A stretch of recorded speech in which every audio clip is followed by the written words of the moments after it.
beat.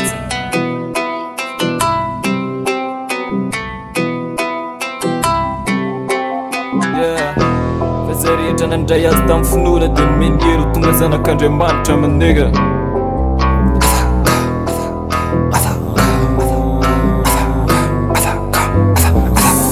Manandray antompo tena tsapa teny hoe afaka.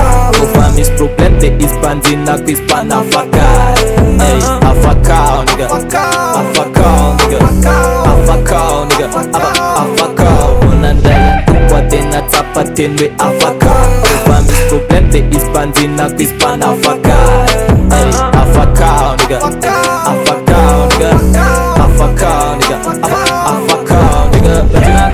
Essa pamgene miteny ny fanahy de tonga fiainana ny tenine. Azagaga mahita faly vokatry ny fanahy sy zany. Fantaro avy amivony azo kela tiany 5 ratsy fatry hoe nendrika ivelany mijereny marina fa tsy ny tamasy. Ey, afaka afaka afaka tsy andevony tenako, tsy mitady fitiavina amy zavatra hafa.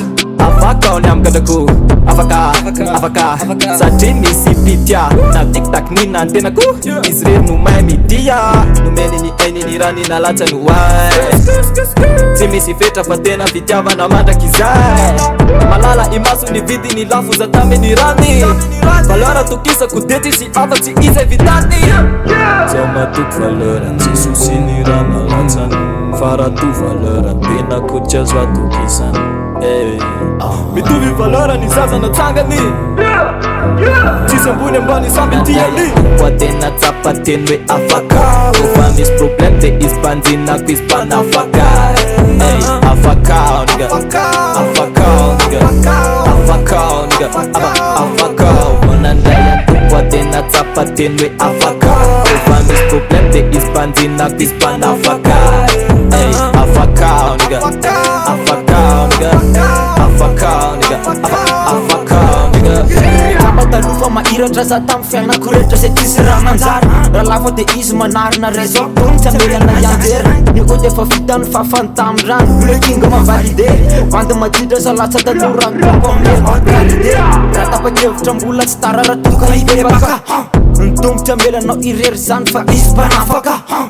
Le rap pour tes partenaires, mais plutôt pour t'impacter. Avec des techniques combat, je suis puissant dans le regard. Tena afaka, if you miss problem, it is not took for is panafaka. Panafaka, panafaka, panafaka, easily panafaka.